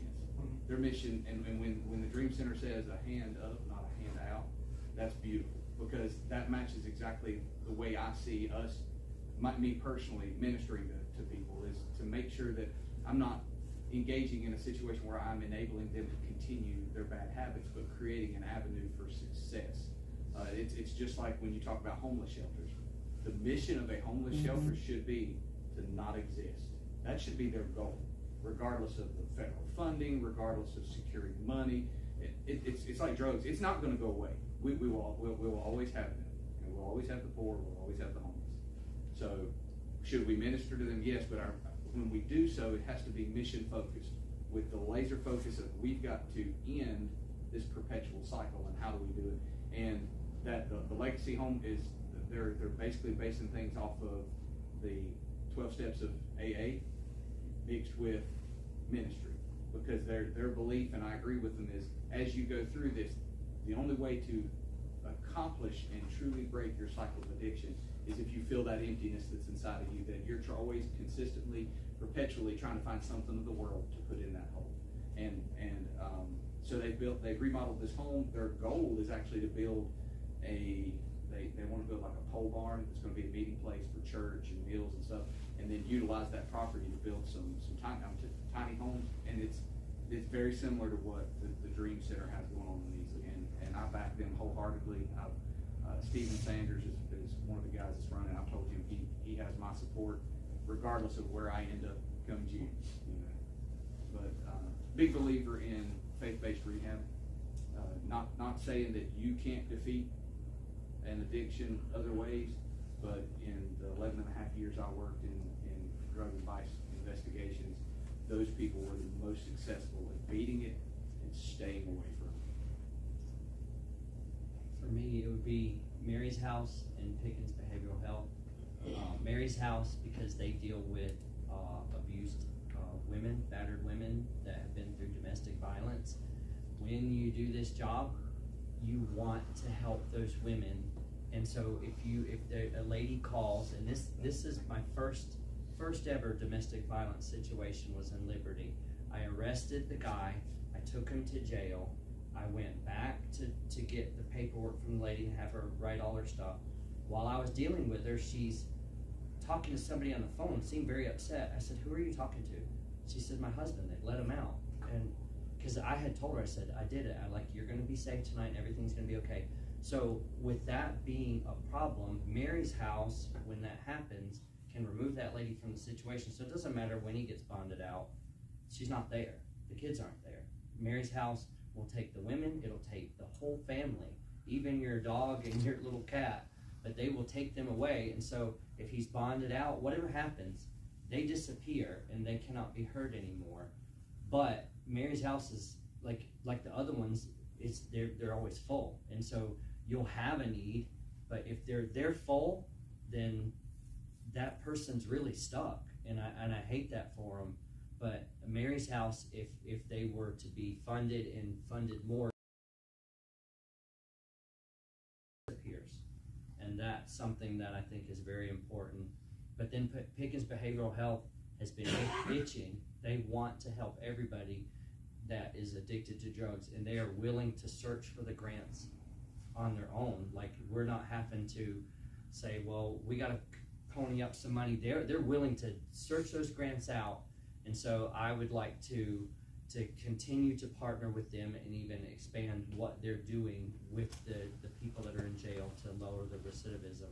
Because if you can teach them how to, I think it's anger management and impulse control. If you can fix anger management and impulse control, gosh, there won't be, the jail will start, there'll be less and less people, because those are the two big ones that people struggle with that just keep ending up back, is the impulse control and anger management. Behavioral health's already doing a really good job. Yeah, they are. Detention facility, they're using some of the fentanyl grant money to work through that program. And they've partnered with Foothills Fentanyl Fight, which is a group of parents ultimately who have lost a child to fentanyl poisoning. We just had a pancake breakfast and so forth. And you'll notice the fentanyl kills billboards and stuff everywhere, and those are all someone's child that they lost. And next door neighbors lost their daughter that way. Yeah, I mean, and fentanyl's a nasty. You know, I go back when we talk about the DARE program. That's the one thing that is absolutely true. That is the truth. Is one pill can kill. You can absolutely, the first time you ever touch fentanyl, it can 100% take your life. And that's why we actually have an educational program while I'm up here. If you have any group, if you want us to come, we will go anywhere and do our fentanyl education program, because education's where it starts. And I tell everybody, I will go to every church, every civic meeting, every group, and I will do this as long as you will let me, even if it only saves one life, because that's somebody's son, daughter, nephew, niece, grandchild.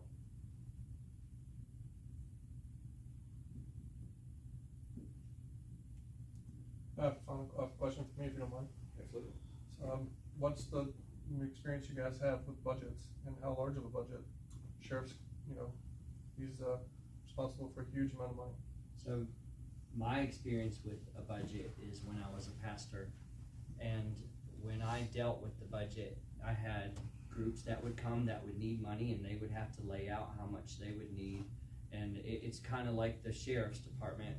That group would lay out how much money they need, and they would have to articulate why and what amount for the year, and we would kind of work through that as a committee as to if we're going to give it to them or not, how much money we can give to them, do we have enough money to start this, or do we need to end this program because it's not working anymore and take that money away.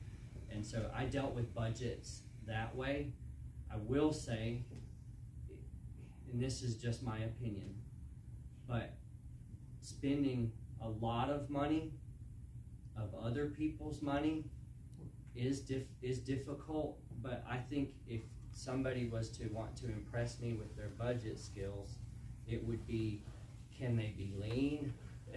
I remember when I was a pastor in Kentucky, we made $32,000. I was just me. I'm the only one making money. Myself, my wife, my 3 kids, and I was able to, with $32,000, continue to pay for my house, my car, and was able to feed us and kept us going for all of those years on $32,000. And so when I think of somebody with budget experience, and it's a budget experience that impresses me, it's when you can take a lean amount and still get it all accomplished. Government and working with the millions that they keep throwing at you, and you can just keep finding more. It's not as impressive if you can say, well, I've done $100 million budget of other people's money, and we just kept asking for more. It's, in my opinion, that doesn't impress me as much as being able to be lean. And so what I bring to the table is, I have been lean. I know how to be lean, and I know how to get it done with a small amount. But I also have done budgets of a significant amount, not in the 18 million I think that the sheriff's office does, but I've done a significant amount in the churches that I've been a part of, and we've always met our budget, and we've not overdid it. Because a church, you can't overdo it, because you can't there's no taxpayers to force to make more. So, we've always met our budget in the churches that I've been a part of. So similar to Mike, nothing on the scale of the county, but have done itemized budgets for our church, being part of the pastoral ministry there and being on the deacon board. Also, for the past 5 years, I've been a training lieutenant and have worked out an itemized budget for training that gets sent up, and then when I get the amount that I'm approved of, have to work through making sure I delegate those into the right areas. So I do believe a basic knowledge of budget is important for anybody in a leadership position. You have to know when money's being spent appropriately and when it's not. But I do not believe that a sheriff has to be a QuickBook pro, because his job is to be a leader.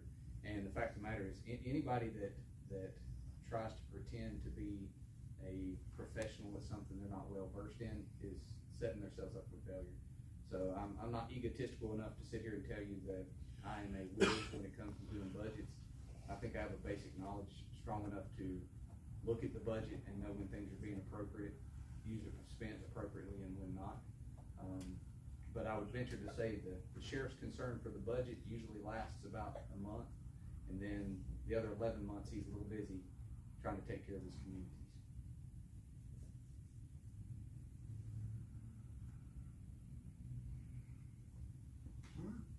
Well, let's give these guys a hand.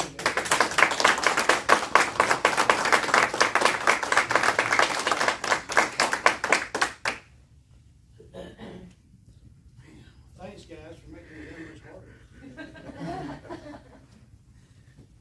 That was really good, really good. I tell you what, while we're here, thank you for coming, Mr. Wilson. I would like to offer you some time to speak if you like. Fair enough. This is. Give me a time limit though, because I'll just speak from here all night. Nobody wants that. No, we'll just leave. Mr. Wilson, appreciate it. Ain't nobody in here. Oh, you just speaking. Oh man, both the sheriff guys are gonna give me a hard time. So I'm Henry Wilson. I've lived in this area my entire life, except for the time I was in the service, and a couple of times I worked abroad for corporations. We have a family farm down here. Entire family lives there. I think Mr. Ticknor's family lives out there, as a matter of fact, about 100 yards from my house. I've been a servant to the community my entire life, including 2 tours, 2 deployments when I was in the Navy, and as a volunteer, coached robotics, started robotics teams in the majority of the schools, and then coached for a long time, raising money for them. Got a bunch of politicians that wear T-shirts that said, "I like bacon." You know, so we had a team that was, power to the bacon. If you want to change the world, you change a bunch of kids' lives, right? Change their education. And so I wrestled for a long time and coached for a while, and you can clearly see I'm not built for that anymore. So I went to coaching robotics because the competition piece of it and the skills element there. And those kids are all starting to graduate. Matter of fact, I got to put a campaign sign in one of the kids' houses. They're always going to be kids to me, I suppose. When they were looking at closing Dacusville Middle School, stood out in the streets and handed out flyers and pulled people in so we could keep that school open while other schools were being closed. Those are the kind of things that matter to the community on the council. I stood up here, stood wherever this used to be, and I promised that I would do everything it took to fix roads, particularly 183. And I will say that some of the folks who represented this in the past were completely against that because they thought it would bring growth and development to Dacusville. And so, counter to that, we were able to partner in and actually get the money to fix the road. And then counter to that, we had to take some strong steps to be able to fully fund fixing our local roads. And y'all see the conditions of the roads. Anybody here thinks our roads in great shape? Anybody here thinks that they don't need some work?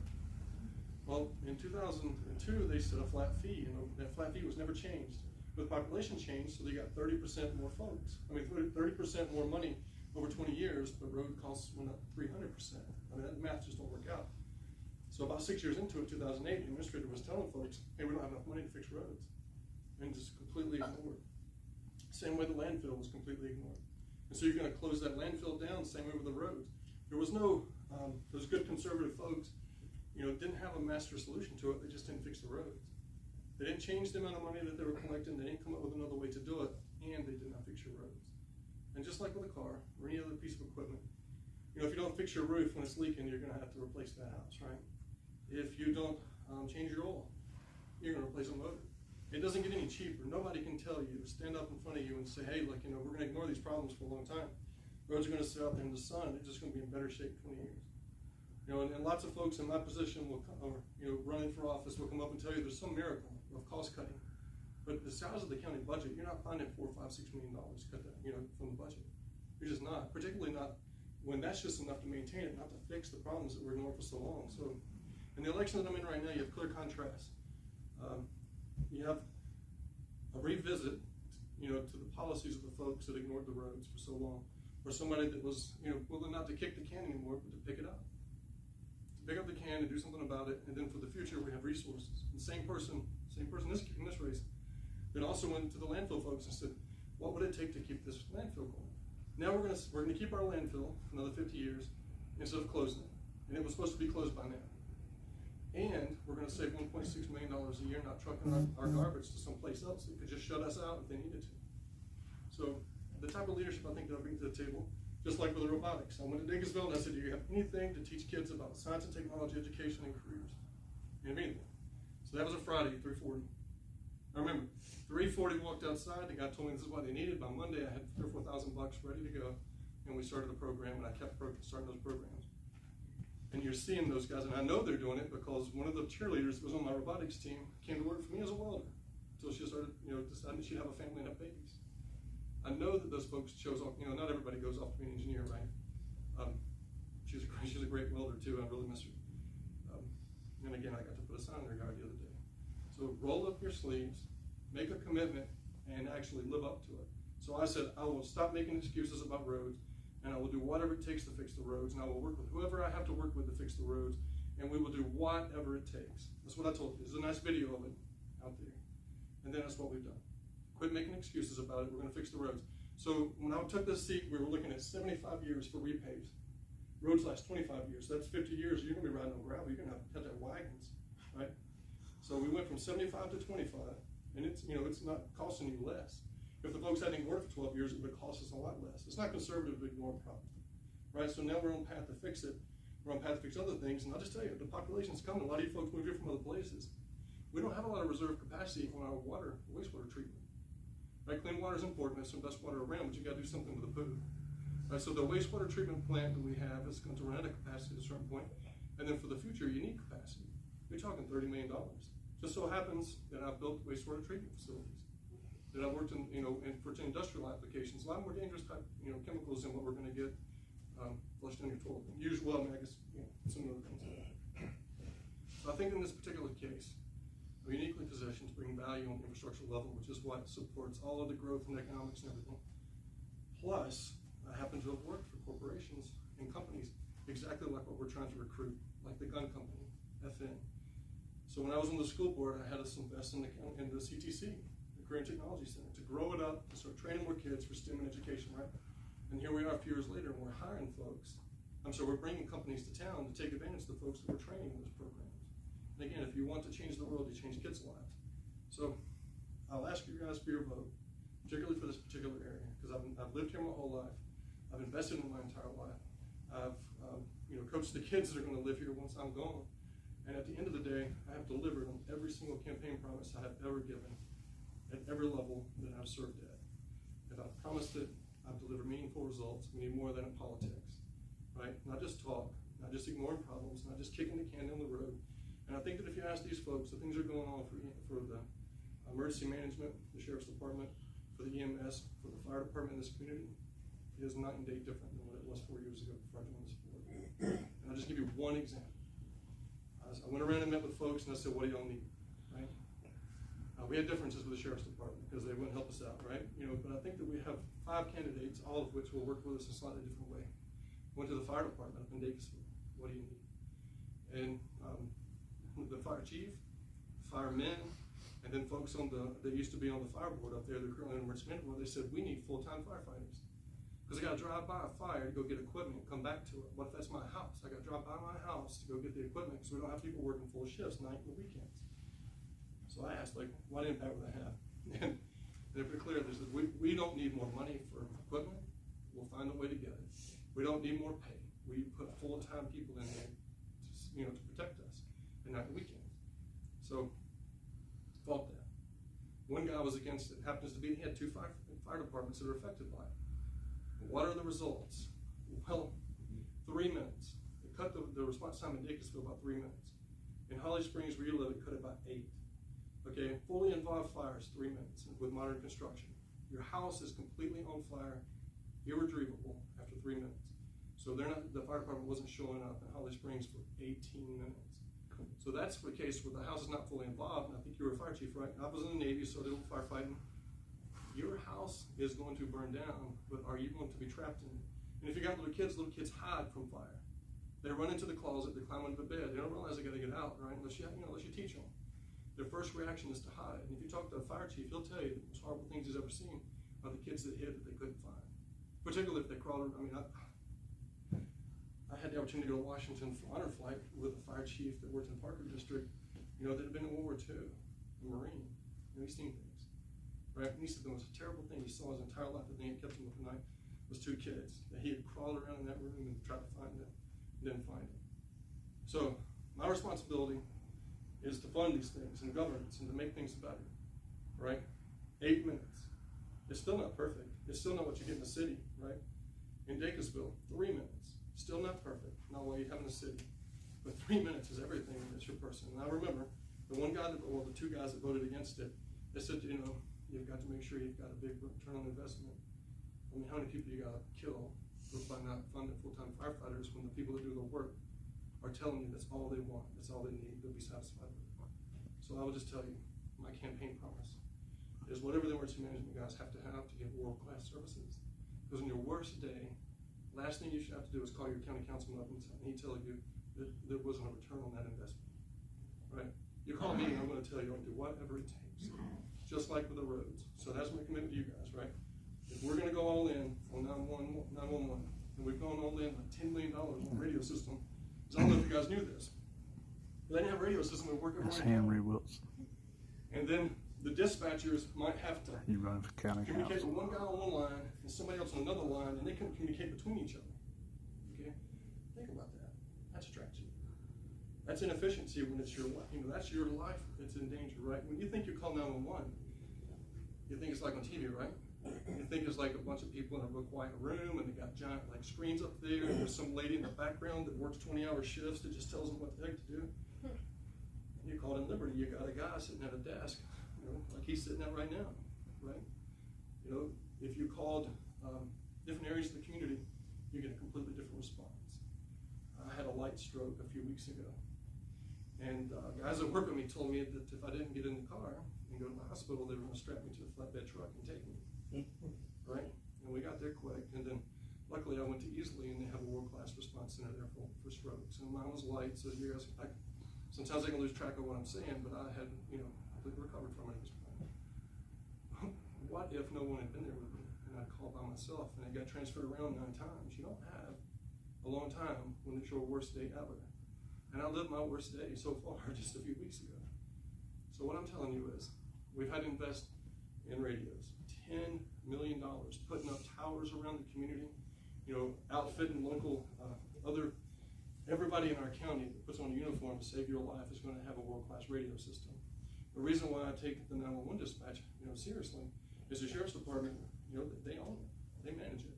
And the fire guys came and said, what do you think the priority is? It's preventing crime. By the way, we don't call them prevent men, right? We call them policemen, right? They respond when things come, right? They get out here and do everything they can to take away the opportunity for criminals to be criminals, but they police, right? Firemen, what do? They show up when the place is burning down. We have to have 911 that's going to think about all those folks and get them together in a coordinated fashion. So what we're planning to do is build a central system with modern equipment that will do emergency management, and that's dispatch. But if you go down to Charleston, they have a hardened building with a giant generator, and if they have a hurricane or they got riots or whatnot, they have desks all around with a tag over it. Who that guy is? Animal Control's got a desk. The guy that does sewer, he's got a desk. So when they have emergency management like we have Pinnacle Mountain, you're not bootstrapping it and borrowing space from some college. You have one place everybody can go. They all have a vest on with, exactly what their role is. There's a sign over the desk for the guy that's going to help you make a decision to get things done. So we're building a facility that will do for us here what you do see on television. And I never would have thought we'd need that. And I got on the council, I thought if I called 911, it's going to be world class, right? Well, it will be. my commitment to you is not to make excuses, not to kick the can down the road, not to ignore the problem, but to address it. So that's a campaign promise, and I just told you earlier that every time I've ever promised anything on the campaign trail, I have 100% delivered on it with meaningful results.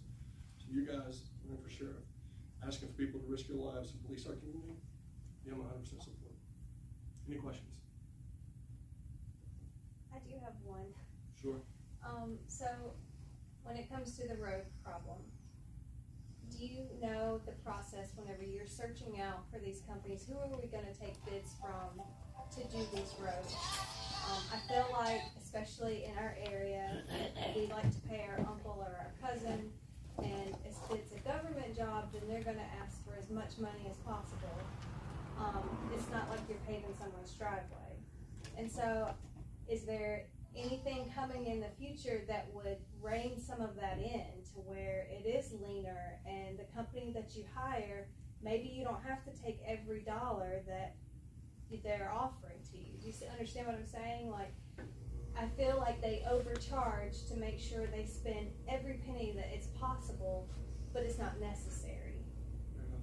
So I'll tell you we have a truck, a specially designed truck for potholes. It had been parked for years. And so, I mean, it's a cool looking truck, right? You know, and as an engineer, I'm pretty partial to technology. And so, putting the truck back on the road seemed like a great idea, instead of hiring a contractor to go do it, right? And the intermediate step was to find out where the potholes are. So how do you find out where the potholes are? Somebody's gonna drive around and figure out where the pothole's at, right? Somebody from the county? I mean, you guys are traveling out there every day. So one of the things we did for that intermediate step, before we could take a strong action to keep costs down like you're talking about, was we put a tool out there for folks to get on the internet and just report the pothole. Send a picture, geolocation of the picture. You load up the picture, you tell us what's going on, and then you can go back to that and see the response about what's going to be done. And as a byproduct of that, now we fix potholes within 48 hours. I don't think we can pay anybody to do that for us. To provide the website through GIS for free, to coordinate in a way that it's meaningful, to get out there and fix the problems before they get to be a bigger issue, and then to put the truck back in the road, to fix the truck. So all of that's done with tools that we have, right? I mean, we added the website without having to add any costs to the community. When it comes to actually quoting folks out to go do work for larger projects, I will just tell you this: as a project manager for a huge corporation, you have to have somebody that contributes to that, not just a purchasing agent, guy with a business degree. You have to have somebody that knows the technology associated with it, knows how it's done, to participate in writing up the requirement. And then also, not just writing the requirement, but helping to determine who does the job, not just by the lowest cost, but the most capable, the biggest capacity, right? Highest level quality. So I guess what it comes down to is you have to have somebody that knows that work to make sure you're going to get the strongest return on that money, right? And to be able to throw the flag and say, hey, wait, this is 3 times as much as this should ever cost anybody. So one of the things I can tell you that we've done is giving the administration the ability to strengthen our roads and bridges team. So I'll just tell you, coming from a huge corporation, finding a guy that can do a $100 million project is really hard to do. Finding a guy that could do a couple $100 million project, I mean, it's like a unicorn with zebra stripes, right? There's just not that many folks out there who have that types of skill. But we're going to do a $100 million project here. There's going to be some work done on 8 for sure at some point in the future. All of this is going to take 7, 8, 10 years. So we want the administrator to give him the ability to staff his team effectively to help manage this type of work, not just the work that we're going to fund locally for county roads, you know, and that's millions, but then in coordination with the SCDOT. I mean, there's a discussion that's still ongoing about who owns the project out here for 183. Do we coordinate it, or do they do it? Do we hire the contractor? Since it's part in Greenville and part over here, there's 2 separate entities associated with it, even though we got the funding, right? So you have to have somebody that works at the county that didn't just go out there and fill potholes until they got to be the supervisor. You got to have, you know, like skilled folks. And I like to say skilled engineer, but they may not necessarily have to be an engineer. They just need to know what an engineer should know when it comes to fixing roads. That's how you're going to get the most money. Same as these guys, right? They'll teach you how to be a cop. At GE, we used to say, learn how to do your job. Learn how to build technology nobody else in the world can touch. From a competitive perspective, we'll teach you how to be a manager, right? I moved into operations, they taught me budgets, right? And I helped other folks manage budgets. It's the same role we're in today, right? So from what you're asking, 100% let them staff up so they can run it. Let them build the skills in the roads and bridges team where they could run a $100 million project if they had to, so they can overlook the SCDOT and push them. Because I will tell you, the DOT did not want to do this job in 183. And, you know, they pushed back in every way they possibly could. And so it came down to us being willing to support if we had to. And I will tell you, engineers in our department, once their hands were untied, and I want to say untied because from 2016 to 2020, I told you guys, our council had ignored roads. From 2016 to 2020, we didn't pave a single mile of road. Not 1 mile. We have 600 or 700 miles of roads. It only lasts 25 years. Do the math, right? If you don't touch a single road for 4 years, the problem is getting worse. So y'all have a choice. I mean, I don't normally say the guy's name, but you have Del Holloway or me on the ballot, okay? And for years I've prayed for good people to run for office. I never meant for one to run against me, right? And it just so happens that Del is one of the most decent men you'll ever meet, right? I mean, I'll just say this is a campaign, right? So I had 50 signs, north of 183, I've had 50 signs disappear. I know categorically it's not Del, right? Never gonna blame it on him. You have a good choice.